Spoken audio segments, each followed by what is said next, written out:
کبھی تصور نہیں ہوا تھا کہ مجلس امام حسین علیہ السلام میں کسی شیعہ ممبر سے کسی ایسے کی فضیلت بیان ہو جائے کہ جو مجرم رہا ہو مادر امام حسین علیہ السلام، روح کانپ جاتی ہے واقعی کیا ایسا بھی ممکن تھا؟ لیکن آج ہم دیکھ رہے ہیں کہ ایسا ہو گیا۔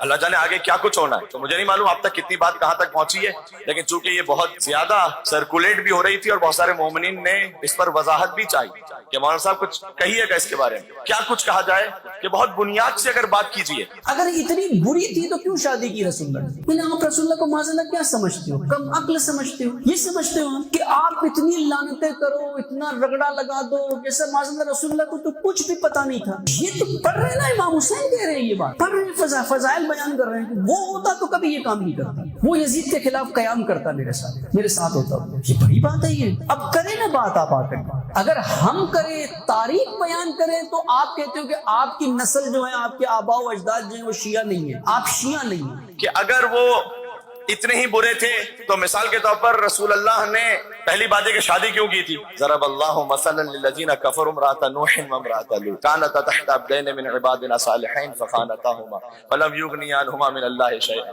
وقیل ادخلا النار مع الداخلین، سورہ تحریم کی آیت ہے۔ اللہ عز و جل نے کافر عورتوں کے لیے حضرت نوح اور حضرت لوط کی بیویوں کو مثال بنایا۔ قرآن ہے۔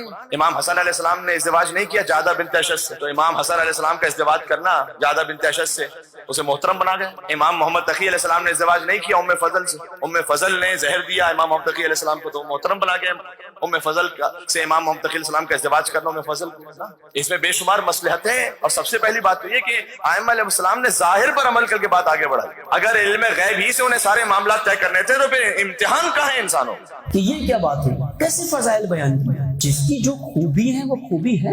ضروری تو نہیں ہے کہ ایک انسان کے اندر ہر چیز بری ہوتی ہے، یہ تو نہیں ہے۔ جو اچھائی ہے وہ اچھائی ہے۔ اگر ہر چیز بری ہوتی تو رسول اللہ اپنے ساتھ کیوں رکھتے ان کو؟ کیوں رسول اللہ نے سورہ براءت ان کے ہاتھ میں دی کہ جائیں؟ اگر ہر چیز آپ کہتے ہو بری تھی ان کے اندر تو رسول اللہ نے اتنا برا انتخاب کیا، تو آپ رسول اللہ کی شخصیت کو مجروح کر رہے ہو معاذ اللہ یہاں پر۔ اگر زیادہ برے تھے تو سورہ براءت کیوں دیا؟ دیکھیں دیا پھر لے بھی لیا۔ اگر شروع ہی سے سورہ براءت مولا علی کو دیا جاتا نا سورہ توبہ، آپ جا کے پہنچائیے۔ سورہ توبہ جب نازل ہوا تھا تو مدینہ میں نازل ہوا تھا، مکہ میں جا کے اعلان کرنا تھا، اور اعلان یہ تھا کہ اس کی پہلی آیت اتنی سخت ہے کہ بسم اللہ الرحمن الرحیم ہے نہیں سورہ توبہ میں، کہ بری ہے اللہ سبحانہ و تعالی اور اس کا رسول بھی بری ہے تمام مشرکین سے، بیزار ہے۔ اگر یہ شروع سے مولا علی کو دیا جاتا نا تو مولا علی کی اہلیت تو ثابت ہوتی، کسی اور کا نا اہل ہونا ثابت نہ ہوتا۔ مصلحت ہے، اس سے کسی کے فضائل ثابت نہیں ہو رہے یہاں پر۔ ابھی ابا عبداللہ نے دیکھے خلیفہ دوم کی فضیلت بیان کی کہ حق کو باطل کے مارکے میں وہ حق کا ساتھ دیتا، وہ میرے ساتھ ہوتا۔ بنائے نا کلپ، بنائے نا امام حسین کے خلاف، آپ نکالے نا ویڈیو۔ آپ استاد محترم کے خلاف تو نکالتے رہتے ہو بیٹھ کے، اب امام حسین کے خلاف نکالے۔ یہ تو موسعات کلمات حسین میں صاف روایتیں لکھی ہوئی ہیں، مستند شیخ مفید کی کلیئر لکھی ہوئی ہے، اب نکالیں۔ آپ شیخ مفید کے خلاف نکالنے چلے، امام حسین کو بخش دیں۔ اور اگر وہ جو حدیث بیان کر رہے ہیں اس حدیث کبھی اگر آپ بیک گراؤنڈ جا کے دیکھیے تو وہ حدیث منابع اہل سنت میں موجود ہے، تو ظاہر سی بات ہے کہ وہ تھیولوجی ڈیفرنٹ ہے۔ وہ کتاب الفتوح میں روایت موجود ہے، ابن عاصم نے اس کو لکھا ہے، پھر بعد میں مقتلہ خارزمی میں وہ روایت موجود ہے الجٹلی کہ جس میں یہ کہا جا رہا ہے کہ امام حسین علیہ السلام نے کسی کے فضائل پڑھے، تب کہ وہ ابن عاصم جس راوی سے وہ روایت نقل کی جا رہی ہے۔ تو امام حسین پہ بھی یہی اعتراض کرے نا کہ ان کے بھی آباء و اجداد شیعہ نہیں تھے، آئے ثابت کرے ان کا بھی کوئی اور نام تھا امام حسین کا، یہ کوئی اور تھے، ان کا پرانا نام کوئی اور تھا، بتائیں نا آ کر کے۔ اس روایت کے لیے علامہ مجلسی نے لکھا کہ اس کا تعلق شیعہ تھیولوجی سے نہیں ہے، اور علماء نے لکھا اس کا تعلق مذہب اہل بیت سے نہیں ہے، کچھ علماء نے لکھا کہ قصہ گو ہے، داستان پرداز ہے، افسانے بیان کرتا ہے۔ کتابوں میں تو بہت ساری باتیں ہیں، موسوعۃ الامام الحسین علیہ السلام، یعنی امام حسین علیہ السلام کے بارے میں جو انسائکلوپیڈیا ہے، ایوری تھنگ جو کچھ امام حسین علیہ السلام سے منسوب تھا اس سب کا کمپائلیشن ہے، وہ سب کو جمع کر دیا گیا ایک جگہ پر۔ علماء نے کام اس لیے کیا کہ تاکہ ہسٹری محفوظ رہے کہ کس نے کیا لکھا تھا۔ دیٹ ڈزنٹ مین کہ جو کچھ اس میں آ گیا ہے وہ یقیناً امام حسین علیہ السلام نے کہا ہے، آپ اس کی سورس تو دیکھیں گے جا کے یا نہیں؟ بات واضح ہو رہی ہے؟ تو میں اس لیے بہت نہ کسی پہ کوئی طنز کرنا چاہتا ہوں، بڑے ادب احترام سے ایک بات کہہ رہا ہوں تاکہ مائنڈز کلیئر رہے۔ اگر آپ مقتلہ خارزمی ہی کی امام حسین علیہ السلام کی اس گفتگو کو پڑھیں کہ جب ابا عبداللہ الحسین علیہ السلام ان میں سکت نہیں رہی تھی، میں مقتل سے پڑھ رہا ہوں اس لیے ہو سکتا ہے کہ آپ کا دل منقلب ہو جائے، لیکن بہرحال میں اس کو اپنے موضوع کے اعتبار سے پڑھ رہا ہوں کہ جب امام حسین علیہ السلام میں مقتل میں کہ سکت نہ رہی کہ وہ کوئی حرکت کر سکے اور زمین کربلا پہ تشریف فرماتے کہ کسی لعین نے پتھر مارا ابا عبداللہ حسین علیہ السلام، اور امام علیہ السلام نے یہ چاہا کہ اپنے پیرہن کو بلند کریں اور اس پتھر سے جو خون بہ رہا ہے اس کو صاف کریں، تو سینے اثر امام حسین علیہ السلام وہ واضح ہوا کچھ، تو اس پر تیر چلایا، حرملہ نے یا بعض مقتل میں لکھا ہوا ہے کہ کسی نے تیر مارا اس طرح سے کہ جرت دم کالمیزاب کہ پر نالے کی طرح خون امام حسین علیہ السلام سے نکل رہا ہے، اور وہ تیر پوش سے امام حسین نے کھینچا۔ اس وقت اس حساس ترین لمحے پر ابا عبداللہ حسین علیہ السلام نے فرمایا کہ پروردگار تو گواہ رہنا فلاں اور فلاں نے مجھے قتل کیا۔ کتاب میں بھی کوئی نام نہیں لکھا ہوا، ائمہ علیہ السلام بھی، یہ جو میں نے بات کی آپ سے میں نے کوئی تقیتاً نہیں، جو وہاں لکھا ہوا تھا وہی میں نے آپ کو سنایا۔ ابھی ابا عبداللہ نے دیکھے خلیفہ دوم کی فضیلت بیان کی کہ حق کو باطل کے مارکے میں وہ حق کا ساتھ دیتا، وہ میرے ساتھ ہوتا۔ بنائے نا کلپ، بنائے نا امام حسین کے خلاف، آپ نکالے نا ویڈیو، آپ استاد محترم کے خلاف تو نکالتے رہتے ہو بیٹھ کے، اب امام حسین کے خلاف نکالیں۔ یہ تو موسوعۃ کلمات حسین میں صاف روایتیں لکھی ہوئی ہیں، مستند شیخ مفید کی کلیئر لکھی ہوئی ہے، اب نکالیں، آپ شیخ مفید کے خلاف نکالنے چلے امام حسین کو بخش دیں۔ اس لیے کہ ائمہ علیہ السلام بھی چاہتے تھے کہ بات حق پہنچے بھی لیکن کسی فتنہ فساد کی طرف بھی نہ جائے، لیکن اٹ ڈزنٹ مین کہ ہم اپنے عقیدے کو چینج کرتے بھی رہیں گے۔ بنائے نا کلپ، بنائے نا امام حسین کے خلاف، آپ نکالے نا ویڈیو، آپ استاد محترم کے خلاف تو نکالتے رہتے ہو بیٹھ کے، اب امام حسین کے خلاف نکالیں۔ آپ کو اگر کسی ایک عالم دین کی عزت احترام کو بچانا ہے تو اس کی خاطر امام حسین علیہ السلام کی حرمت کو تو پامال نہ کیجیے، ورنہ پھر رہ کیا جائے گا تشیع میں، رہ کیا گیا تشیع میں۔ تو پھر کتاب الکافی کی حدیث کو اٹھا کر دیکھیے کہ جہاں ائمہ علیہ السلام نے صراحت کے ساتھ بیان فرمایا کہ در حقیقت جو کربلا کا واقعہ ہے اس کی روٹس ہیں کہاں پر۔ زیارت عاشورہ میں فرمایا لعن اللہ امتن اسست اساس الظلم والجور علیکم اہل البیت، کہ اصل تو خدا کی رحمت ان سے دور ہو جائے کہ جنہوں نے بنیاد رکھی ہے اس واقعے کی کہ پھر کربلا کا واقعہ پیش آیا۔ اگر امام حسین علیہ السلام وہاں ان سے راضی ہو جائیں تو پھر امام محمد باقر علیہ السلام، امام جعفر صادق علیہ السلام کو ضرورت کیا پڑتی ہے زیارت عاشورہ تعلیم دینے کی؟ بات واضح ہو رہی ہے۔ امام محمد تقی علیہ السلام کو ضرورت کیا رہتی ہے کہ وہ گریا کرتے ہوئے کہیں کہ کاش میں قبروں سے نکال سکوں انہیں جنہوں نے میری جدہ فاطمہ الزہرا کو قتل کیا۔ ضرورت کیا رہتی ہے پھر؟ یہ تو امام حسین السلام کے بعد کیا ائمہ ہے نا، حدیث میں اس کانٹیکسٹ میں دیکھیں اور یقین فرمائے گا کہ یہ فتنے بڑھتے جائیں گے، یہ معاملات بدتر ہوتے چلے جائیں گے۔ اگر بہت اچھے تھے، یعنی سوال یہ کہ بھائی اتنے برے تھے تو پھر رسول اللہ نے ساتھ کیوں رکھا تھا بہت سے لوگوں کو؟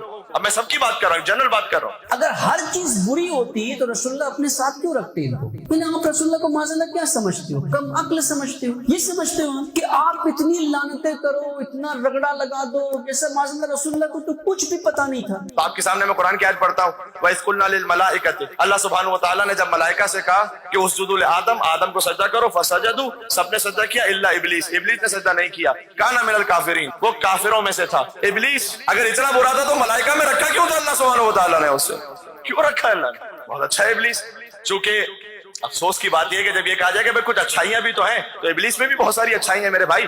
6000 سال تک تو سجدے کرتا رہا، ایک ہی تو سجدہ نہیں کیا ہے، کیوں پیچھے بڑھ گئے ہو اس کے؟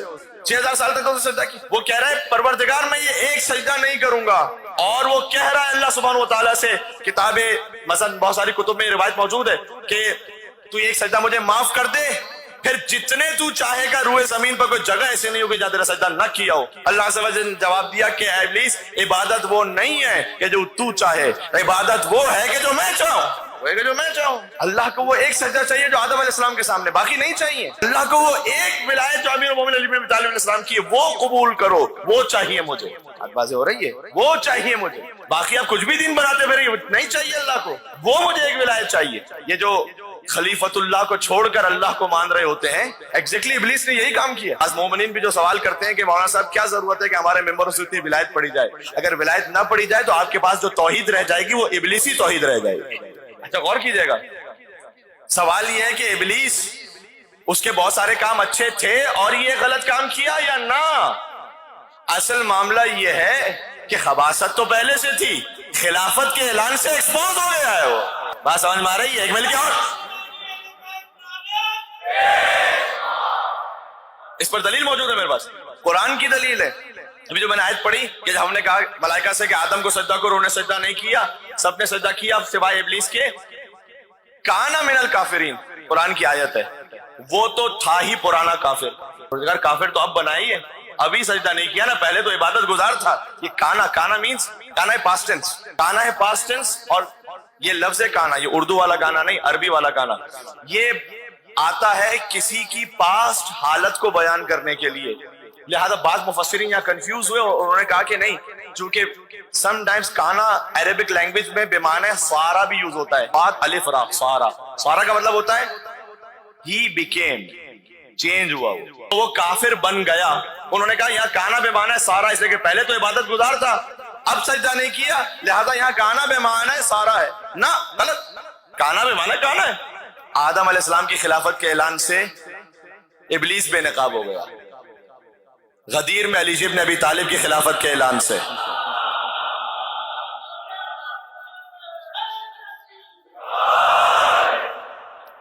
اگر آپ ان عقیدوں کو سنبھال کے نہ رکھ پائیں عزیزوں, فائدہ کیا رہ گیا مجلس امام حسین علیہ السلام؟ فائدہ کیا رہ گیا؟ میں کہتا ہوں نمازوں اور روزوں کا منہ میں مار دی جائیں گی اگر علی ابن ابی طالب علیہ السلام کی ولایت نہیں ہے. جیسے ابلیس کی نمازیں منہ پر مار دی گئیں. ہائپوتھیٹیکل نہیں کہہ رہا ہوں. اللہ تعالیٰ نے قرآن میں ابلیس کا واقعہ کیوں بیان کیا ہے؟ ابلیس نے سجدہ نہیں کیا تو اسے میری ذات پہ کیا فرق پڑ رہا ہے؟ اللہ کہہ رہا ہے سمجھو, ہم توحید کو اسی سے قبول کرتے ہیں جو ہمارے بنائے ہوئے خلیفہ کی خلافت کو قبول کرتا ہے. ہم توحید کو بھی اسی سے قبول کرتے ہیں. بات واضح ہے. اس کی وجہ کیا ہے؟ اس کی وجہ پھر کبھی اپنے مقام پر.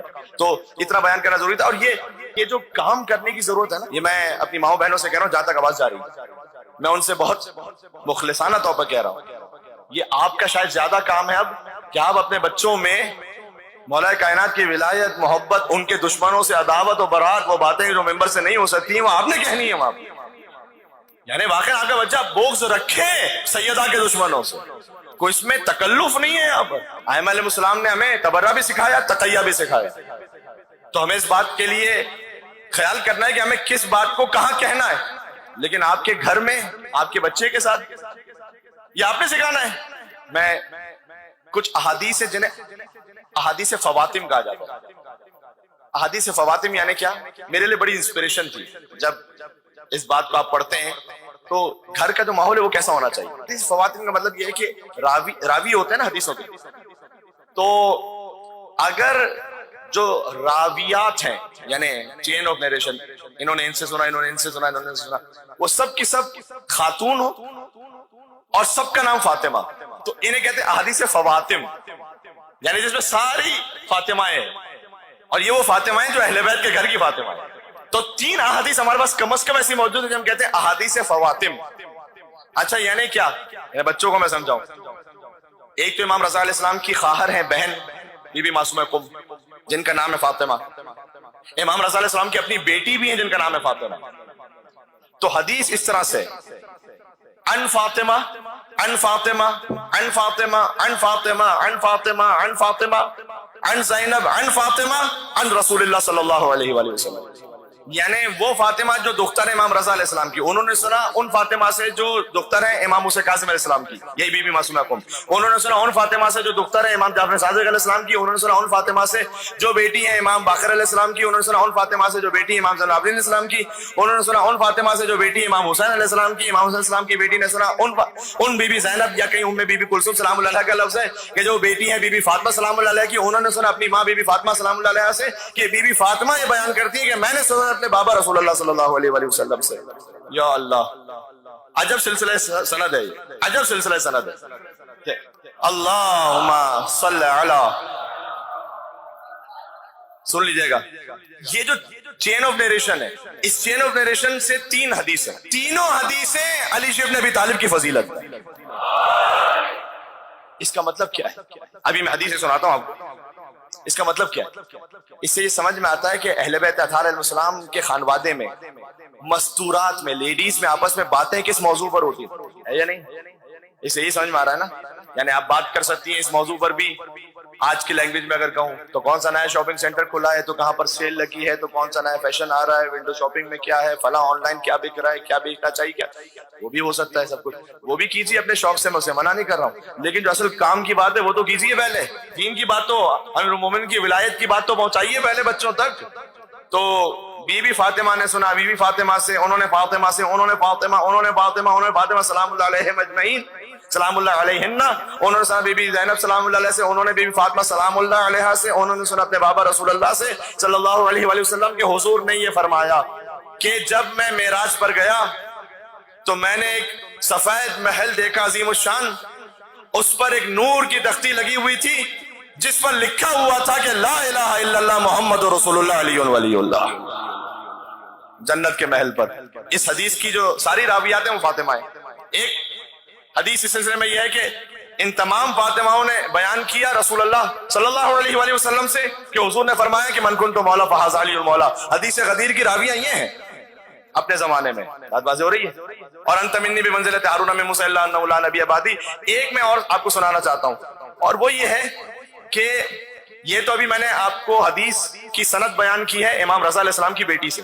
علامہ مرشی نجفی، سب نے نام سنا ہے ان کا، بڑے جلیل القدر عالم دین، انہوں نے سید محمد غماری شافعی سے ایک حدیث کو نقل کیا کہ اپنے خاندان سے، آغا مرشی نجفی کے سلسلے سے، اس خاندان سے لے کر رسول اللہ صلی اللہ علیہ وآلہ وسلم تک تمام خواتین راویات، ان سب کے نام بھی فاطمہ۔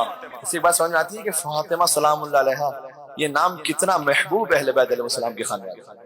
فاطمہ بنت حسین رضوی نے سنا فاطمہ بنت محمد رضوی، انہوں نے سنا فاطمہ بنت ابراہیم رضوی، فاطمہ بنت حسن رضوی، انہوں نے سنا فاطمہ بنت محمد موسوی، انہوں نے سنا فاطمہ بنت عبداللہ علوی، انہوں نے سنا فاطمہ بنت حسن حسینی، انہوں نے سنا فاطمہ بنت ابو ہاشم حسینی، انہوں نے سنا فاطمہ بنت محمد بن احمد بن موسیٰ مبرقہ، انہوں نے سنا فاطمہ بنت احمد بن موسیٰ مبرقہ۔ موسیٰ مبرقہ وہ کہ جو امام محمد تقی علیہ السلام کے بیٹے ہیں، جو برقع رکھتے تھے اپنے چہرے پر، اس لیے کہ اتنا زیادہ نور ان کے چہرے اقدس سے جاری ہوتا تھا کہ جہاں سے گزرتے تھے تو لوگ صفے بنا کر کھڑے ہو جاتے تھے اپنا کام چھوڑ کر، اور ان کے چہرے کو دیکھنے لگتے تھے تو وہ جہاں جاتے تھے تو وہ برقع رکھے جاتے تھے تاکہ معمولات زندگی متاثر نہ ہو۔ تو انہی کی جو پوتی ہیں فاطمہ بنت محمد بن احمد بن موسیٰ مبرقہ، انہوں نے سنا فاطمہ بن احمد بن موسیٰ مبرقہ، انہوں نے سنا فاطمہ بن موسیٰ مبرقہ۔ ان فاطمہ نے سنا فاطمہ بنت علی ابن موسیٰ الرضا، انہوں نے سنا فاطمہ بنت موسی قاسم، انہوں نے سنا فاطمہ بنت جعفر صادق، انہوں نے سنا فاطمہ بنت محمد باقر، انہوں نے سنا فاطمہ بنت زین العابدین علیہ السلام، انہوں نے سنا فاطمہ بنت حسین علیہ السلام، انہوں نے سنا فاطمہ یا زینب بنت فاطمہ سلام اللہ علیہا، انہوں نے سنا فاطمہ بنت رسول اللہ صلی اللہ علیہ وسلم کے فاطمہ بنت رسول اللہ صلی اللہ علیہ وسلم نے بیان فرمایا کہ میرے بابا رسول اللہ صلی اللہ علیہ وسلم نے بیان کیا۔ آیت اللہ مرشی نجفی سے لے کر رسول اللہ تک ساری راویات خواتین اور سب کا نام فاطمہ، کہ یہ بیان کرتی ہے کہ رسول اللہ نے یہ بیان کیا کہ علی من مات علی حب آل محمد مات شہیدہ، جو آل محمد کی محبت میں مر جائے وہ شہید ہے۔ اس سے ہمارے خانوادے میں جو مستورات ہیں ان کی ذمہ داری، آپ کی ذمہ داری صرف نظر نہیں ہو سکتے۔ غدیر کے خطبے میں رسول اللہ نے باپ کے لیے کہا تھا کہ باپ کی ذمہ داری ہے کہ وہ اپنی اولاد تک اس ولایت کو پہنچائے، یہ غدیر کے خطبے کا لفظ ہے۔ تو آپ کی اپنی ذمہ داری ہے، لیکن میں اپنی ماؤں بہنوں سے کہہ رہا ہوں کہ وہ بھر دیں کوٹ کوٹ کر اپنے بچوں کے دل میں ولایت علی بن ابی طالب کو، کہ پھر کسی کا کوئی کلپ آتا رہے تو بچے کا ایمان متزلزل نہ ہوگا۔